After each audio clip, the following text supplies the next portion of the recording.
السلام علیکم ناظرین، پروگرام ویژن پر آج آتے ذوالفقار کے ساتھ آپ کی خدمت میں حاضر ہوں۔ 5 بڑے افسروں کے خلاف ہونے لگی ہے آفیشیل سیکرٹ ایکٹ کے تحت کارروائی۔ عمران خان کا بت اب ریت کا ڈھیر بن گیا ہے کیونکہ پراپیگنڈا مشینیں بھی جام کر دی گئی ہیں اور 100 ملزمان کا فوجی عدالتوں میں ٹرائل شروع ہو گیا ہے۔ اس کے علاوہ 6 اور ایکسکلوزیو خبریں آج کے پروگرام میں ہم آپ کی خدمت میں پیش کریں گے، مگر اس سے پہلے کہ اپنے پروگرام کو آگے بڑھائیں آپ سے گزارش ہے کہ اگر ابھی تک آپ نے ہمارا چینل سبسکرائب نہیں کیا تو پلیز کر لیجئے، ساتھ ہی بیل آئیکن بھی دبا دیجئے تاکہ جو ہی ہمارا کوئی نیا پروگرام اپلوڈ ہوتا ہے تو اس کا نوٹیفیکیشن فوری طور پر آپ کو موصول ہو سکے۔ پروگرام کا باقاعدہ آغاز کرتے ہیں ناظرین۔ آج میرے پاس آپ کے لیے 9 خبریں ہیں اور 9 کی 9 وہ خبریں ہیں جو کہ ایکسکلوزیو خبریں ہیں، اور ایکسکلوزیو خبریں وہ ہیں جو آپ کو اس وقت مین سٹریم میڈیا پر یا سوشل میڈیا پر نہیں ملیں گی۔ یہی ہمارا خاصہ نیوز اسٹوڈیو کی کوشش یہ ہوتی ہے کہ اپنے ناظرین کو اچھی خبریں دیں، مستند خبریں دیں، ساکھ والی خبریں دیں اور ایکسکلوزیو خبریں دیں جو آپ کو کہیں اور سے نہ ملے۔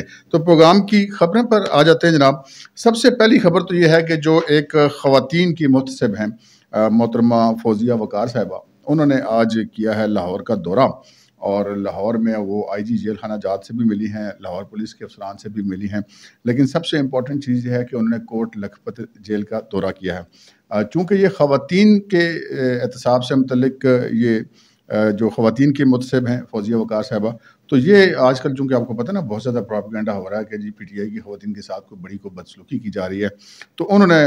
بالخصوص یہ فرمائش کی کہ کوٹ لکھپت جیل کے اندر جا کے وہ پی ٹی آئی کی جو قیدی حوالاتی خواتین ہیں، قیدی تو نہیں، سزا ان کو نہیں ہوئی، تو جو حوالاتی خواتین ہیں ان سے وہ ملنا چاہتی ہیں، تو ان کی ملاقات کروائے گی تمام خواتین سے۔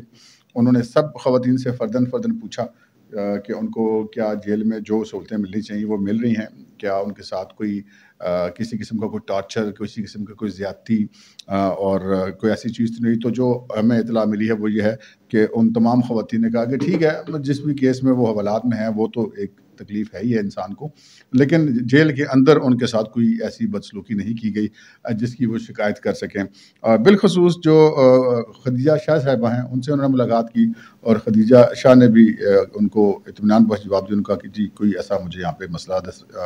نہیں ہے، اور نہ ہی ہمارے ساتھ یہاں پر کسی نے کوئی بدسلوکی کی ہے یا کوئی زیادتی کی ہے۔ اور پھر جو سب سے اہم ملاقات تھی ان کی وہ تھی ڈاکٹر یاسمین راشد صاحبہ سے۔ ڈاکٹر یاسمین راشد صاحبہ نے تو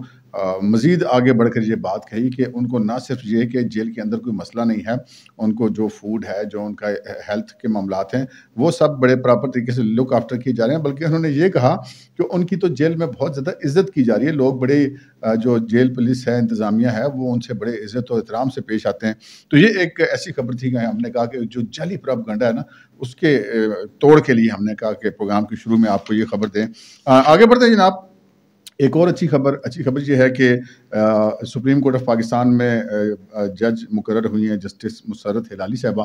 یہ ابھی سے پہلے چیف جسٹس تھیں پشاور ہائی کورٹ کی، بلکہ کچھ عرصہ پہلے ہی چیف جسٹس وہ بنی تھی، اور وہ اب سپریم کورٹ کی جو ججز ہیں، جو اس وقت 17 سیٹیں ہیں، پہلے جج جو ہے وہ 15 تھے، اب 16 ہو گئے ہیں، ایک سیٹ ابھی بھی خالی ہے۔ لیکن جسٹس مسرت ہلالی کے بارے میں جو اچھی بات ہے وہ یہ ہے کہ یہ میرٹ پر آئی ہیں، سینیارٹی پر آئی ہیں۔ ناظرین، جو جج ہوتا ہے اگر جج میرٹ پر نہیں آتا اور کسی کی اوبلائج کرنے پہ آتا تو پھر وہ کبھی انصاف کم از کم نہیں کر سکتا، اور جو جج میرٹ پر آتا ہے وہی جو ہے وہ انصاف بھی کر سکتا ہے، وہی آئین کے تقاضوں پر پورا بھی اتر سکتا ہے۔ اور جو ہماری سپریم کورٹ میں جو تماشا چل رہا ہے اس میں سے تماشے کا ہم یہ کہیں کہ 99% حصہ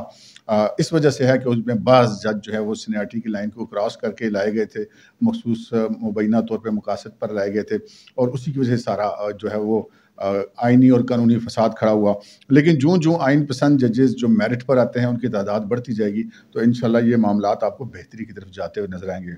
تیسری خبر، مرتضیٰ وہاب جو ہیں وہ میئر کراچی منتخب ہو گئے ہیں، اور جماعت اسلامی کے جو امیدوار تھے اور ان کے جو ذیلی امیر تھے انہوں نے اس کو رزلٹ کو ماننے سے انکار کر دیا ہے۔ لیکن اس کے اندر جو خبر ہے وہ ہم آپ کو بتاتے ہیں۔ آپ کہیں گے نا کہ آپ نے تو کہا تھا ایکسکلوزیو خبریں دیں گے، تو یہ تو سب کو پتہ ہے کہ وہ مرتضیٰ وہاب میئر کراچی منتخب ہو گئے ہیں۔ خبر یہ ہے کہ جو پاکستان تحریک انصاف کے جو وہاں پر اراکین تھے ان کا جو ووٹ تھا وہ مرتضیٰ وہاب کو نہیں ملا، اور لیکن جماعت اسلامی کو بھی نہیں ملا، اور یہی وجہ ہے کہ جماعت اسلامی کے امیدوار جو ہیں حافظ صاحب وہ الیکشن نہیں جیت سکے۔ لیکن اس ساری کہانی میں اصل جو خبر ہے وہ یہ ہے کہ اس سارے معاملے میں پاکستان تحریک انصاف کی جو خاموشی ہے وہ بڑی پراسرار ہے۔